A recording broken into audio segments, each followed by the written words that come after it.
tanghali po. Magandang tanghali sa inyong lahat. Good lunch everyone. Sa ating mga subscriber. Thank you po sa inyong pag-subscribe at comment sa aking new YouTube channel. Hope you watching and my videos. Ngayon po ay pabalik po ngayon ng easy. Ayan po.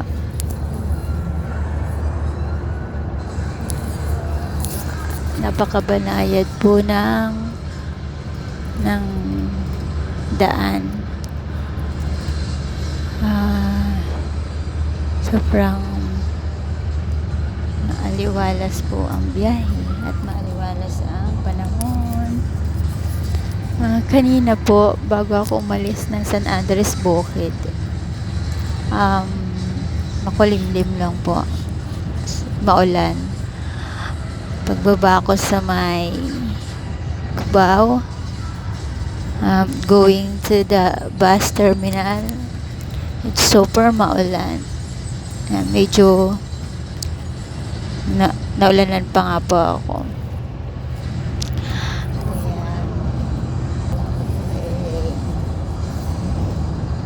Pabili po ako ng umbrella.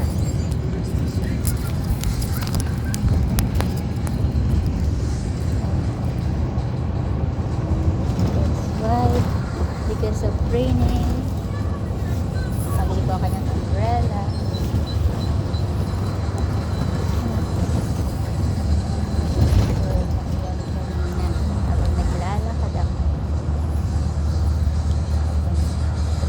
Ang bus terminal. Hello po sa inyo. Huwag po mag-subscribe po kayo sa aking bagong channel. Inita po yan natin po.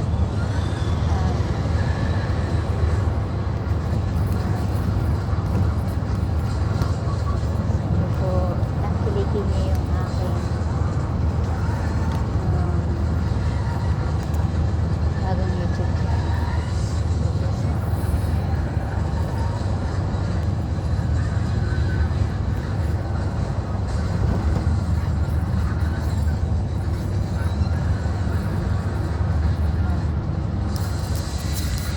I'm on my way po. This time going to the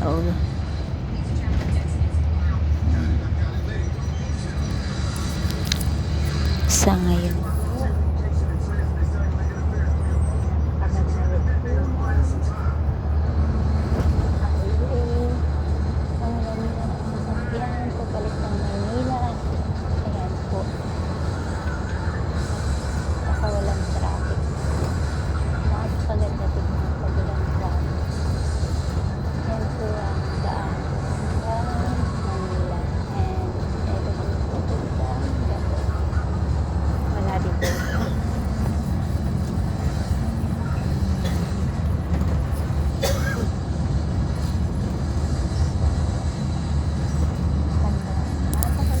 View po.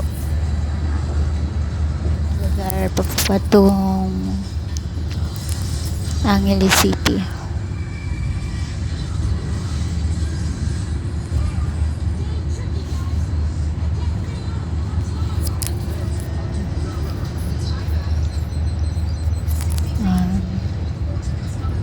Sa mga hindi pa po nakaka-views sa aking YouTube channel, please po panoorin niyo po yung aking videos na aking kinunan this morning. And dito po sa biyahe ko patungong Dao. So ayan po.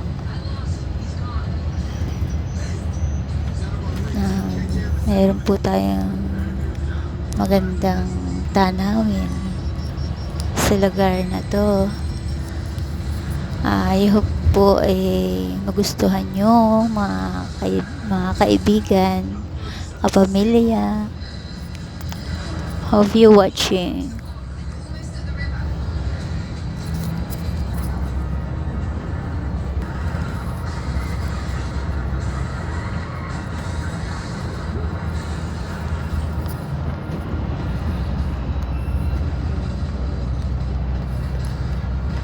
Dito naman po sa bus, wala po masyadong tao. Ayan. Oh my gosh. Parang ako lang yata dito sa bus. Super.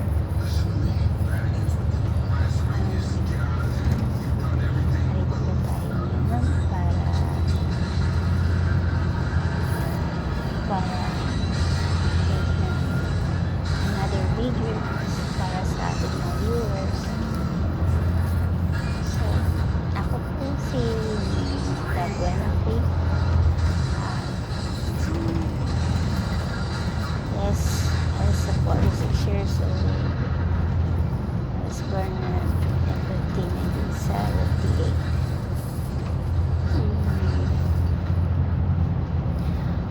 Ako po ay nagtira sa Quezon Province. Actually po, last day galing po ako ng Quezon with my family. I had a good time with my family, bonding, attend my mom's birthday. Ayun po. And she's happy for being with us on her birthday together with her daughter and son at sa kanyang mga apo. Well, at ngayon po pabalik na po ako ng Dao. So it's all done. The next party again ang aking balik ng Quezon Province. So I was been there in San Andres Bukid. Nag-arrive po kami from Quezon Province together with my brother, my sister-in-law, at ang aking mga pamangkin and my son.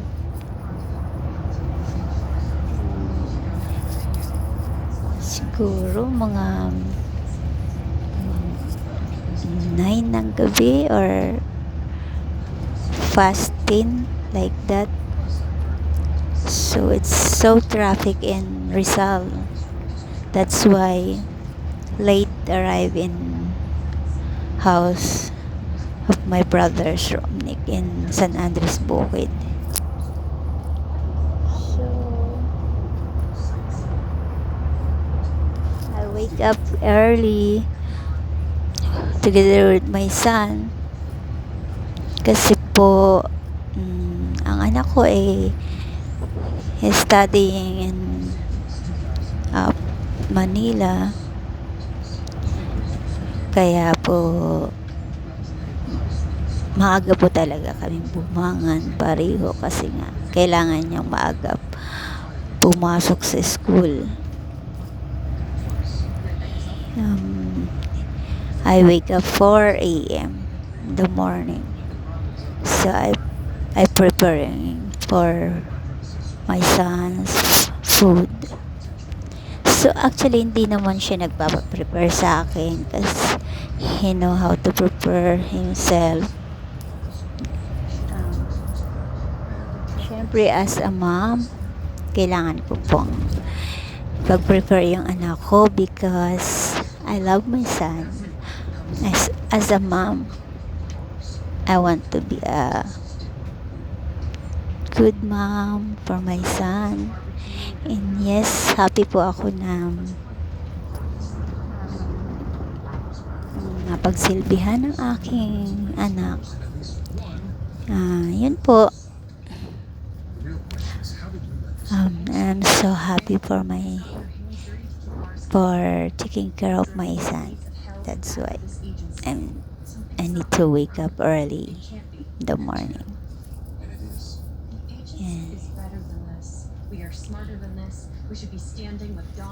And I'm happy for I'm happy being a mom because I have a sweet son. And yun. Mm, he's going to his school at 5, like that, 5. And I live in house of my brothers Romney in San Andres Bukid at 7 a.m. Yes po, umaga po. Kasi po, sinabay na rin ako ng brother ko. He dropped me by along the way going to Cubao. Kasi po papasok na siya sa work. So, that's all. That's my family in Quezon Province. Hi po. Hope you're watching. Hope po kayong lahat ay panoorin ang aking video. And subscribe po. At sa aking mga kaibigan po na hindi po nakapag-subscribe, please watching and subscribe my YouTube channel. Ninita Benapi po. And yeah, thank you so much. See you po in my next video. Bye bye.